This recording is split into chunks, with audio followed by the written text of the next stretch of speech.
Module 4, Lecture 3, implementing the decisions that we've come up with. There are numerous change management processes. We'll just examine one here and talk about some change in general. Process we'll look at says, first, prepare for the change. Get everything ready for the change. Let people know that there's going to be change. People don't mind change as much as they mind being changed. So we just let people know there's going to be some change, you're going to be involved in it, here's what it's all about, here's what it's going to affect, and we'll start through the change process. So we develop the change management strategy, how we're going to actually roll this thing out. We're going to prepare the change management team. We're going to have some sponsors that help move this thing through the organization, work with different people. We're going to put those people in place, get them ready. We're going to manage the change itself. Develop the change management plan, take actions to implement the change and implement the plan. So take actions and implement the plans. There was an organization, it was a tax organization in one country. All countries have some kind of a tax organization. In the United States, we have the IRS. There's tax agencies in almost every country out there. One of these countries, their tax authority said, okay, we're going to change. What we want to do is become much more friendly to the taxpayers. We want to help them better.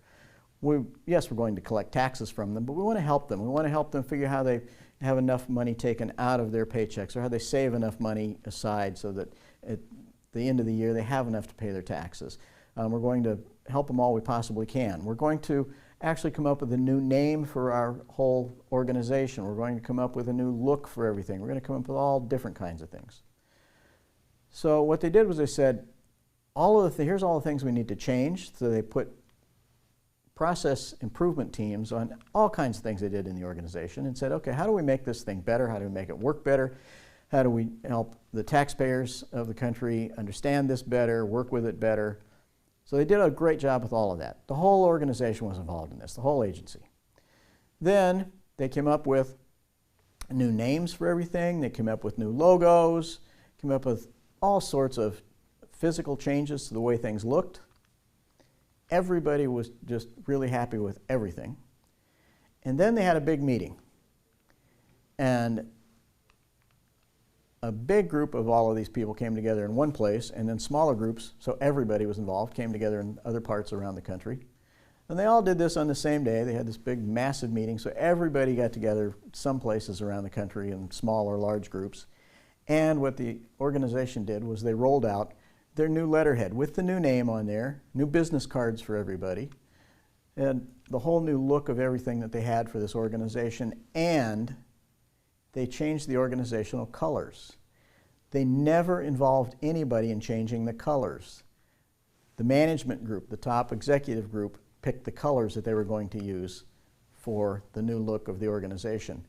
Everybody in the organization had a fit because they had been involved with every single step along the way with this change.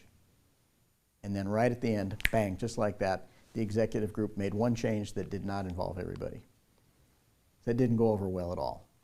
So they eventually did go through another process of everybody turning in different color schemes and different ideas about how this should look, and they picked a different color scheme eventually. It cost them a lot of money. Well, it cost the taxpayers a lot of money, which was not good, but they did fortunately not have billions of these forms and cards and letterhead all printed out.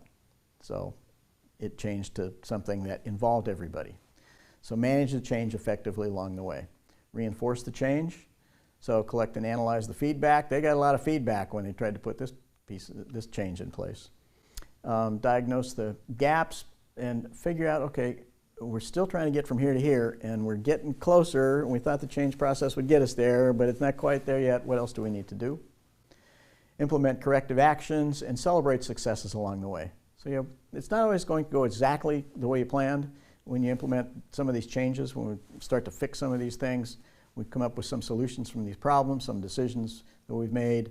We're going to start moving forward with these things. It means things are going to happen differently in the organization. People will do different things that they've never done.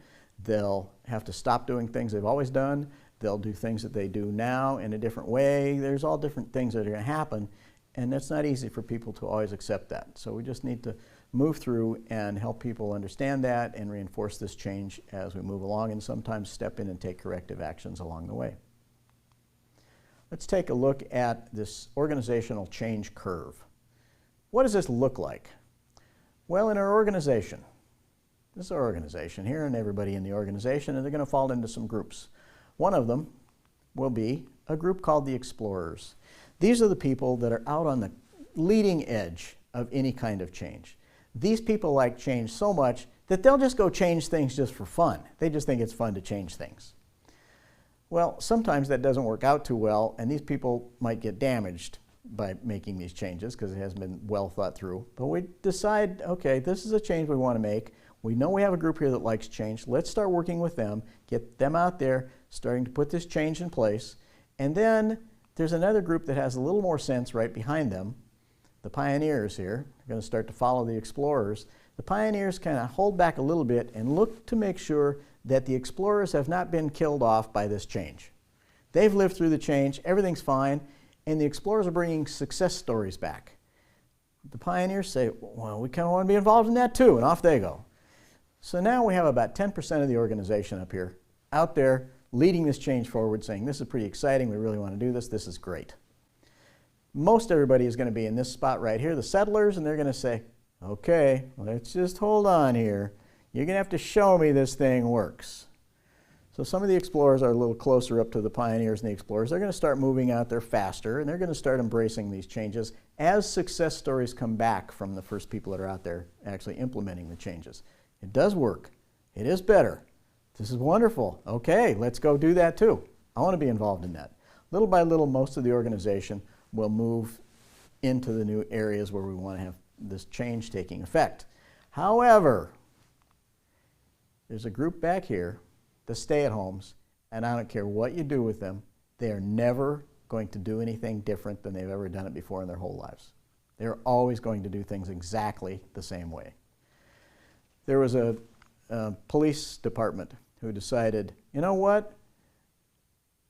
Our officers are really the most important people in the organization. The frontline officers out there on the streets every day, they're the most important people in the organization. We're going to dump this organizational chart upside down. The frontline people out there are at the top of the organization, and the rest of us back here in the police stations and in the central police station, those of us with higher titles, we're here to support them. The frontline officers are not there to support us and make us look good. We're here to support them in what they do every day out there. In this organization, there were two captains that had been around forever, and they were used to a military hierarchy where they just, shout an order and people would say, yes, sir, and they'd just go do things, and that was that, no questions asked. And they couldn't understand that their job was now to support those people instead of boss them around. They couldn't figure that out. They couldn't figure out they were supposed to go ask the frontline officers, what do you need from me so I can help you do things better out there in the field? They just couldn't get that. So what did the police chief have the good sense to do? He realized, oh, these two people have a lot of organizational knowledge, experience, history with them. We don't want to just let them go and get them out of the organization. What we're going to do is put them over here.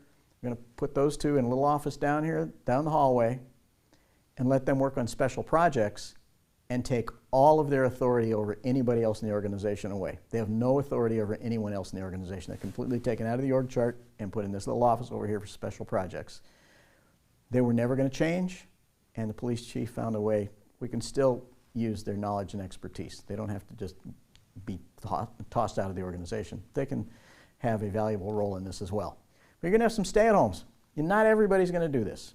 Fortunately, that will be less than 5% of the organization.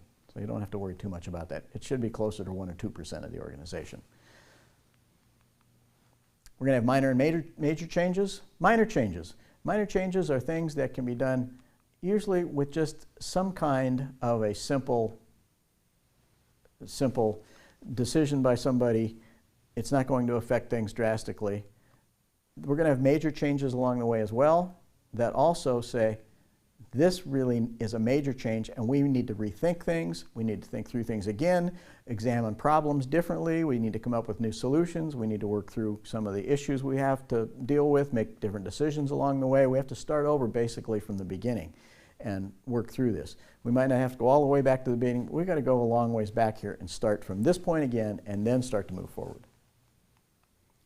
Minor changes, we might just be able to have a simple change order. We were going to paint a room a certain color, and we decided, no, we're going to change it to a different color. Change order. Somebody needs to approve that, because there was a group that decided at one point, this is the color we're going to paint the room, and now it's going to be different. Somebody has to actually approve that. So is that a group decision? Is that an authority decision? Is that an authority decision with some input? However that decision is made, somebody will be the one that can say, yes, let's go ahead and move this change forward. So we usually have a group of people somehow assigned to be able to approve changes along the way when we're doing things. Major changes that we talk about could include things like we're going to have an existing process that we do, and we just do this by hand all the time. Right now, you may have a hospital, and they've got a little clipboard hanging at the end of the hospital bed with a piece of paper on there, and they just go in and do some things, and they write some notes on that little clipboard on some form that's on there. Now we're going to automate that. It's going over here on a computer terminal. That's a major change. Implement a new patient tracking system in a healthcare facility. Another healthcare thing. We've got a way that we take care of tracking people now, and that's just not working. So we need to put something new in, completely different, major change. We have a large project going on, and all of a sudden we know that there's a deadline here. Oh, the deadline has been moved up, and we have to get this thing done 6 months sooner and still do the same project, same quality level. Okay, we have to figure out how to do that. It's a major change. Changing the way that people just do their daily work. We always do things this way. Now we're going to do it in a different way. One factory that was manufacturing a product had a new factory manager come in and found out that, you know, things could maybe be done a little bit differently, but it might mean some change. What this factory manager did was went down to different people on the factory line and found the people who were doing each step in each group. They found the people that were doing this thing the best way. And they found all of those people throughout the whole factory, throughout this whole manufacturing process, and then had those people train everybody in their work unit in new ways to do things so that things could be done faster.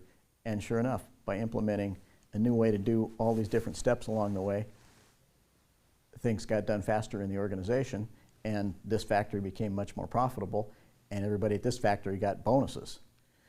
But it took some change. People had to do things in a different way. I've been doing this thing the same way for the last 10 years, and now you're telling me to do it a different way? Yeah, because of this, and this is how it works, and let me show you how it works, and here's the value of that. And you're going to get something out of it. We all got bonuses because we started actually doing this. Adding new elements into a project, we might have something going on, and we say, yep, we're doing this, this, this. Oh, and by the way, let's also do this. So you're remodeling part of your house. You decide that what you want to do is paint your kitchen, and as you start to paint the kitchen, you decide, gosh, we really need to tear out all of the countertops. So you tear out the countertops, get to put new ones in. Wait a minute, while we have the countertops torn out, why don't we put in new cupboards? Okay, so now we're going to put in new cupboards. So it just keeps going on and on and on. We just keep adding new elements to this thing. That's a major change. We're just going to go in on a Saturday afternoon and paint the kitchen. Now we've got a month-long process where we're redoing everything in the kitchen because we added some extra elements. There are numerous other major changes that you will find. All of these need to have a change control process that we put in place to manage these things well and have the change actually work effectively. And that also wraps up our problem solving and decision making series that we've been going through here. Thank you very much. And again, this has been brought to you from University of California, Irvine. I'm Rob Stone. Thank you for taking the time to join us with all of this.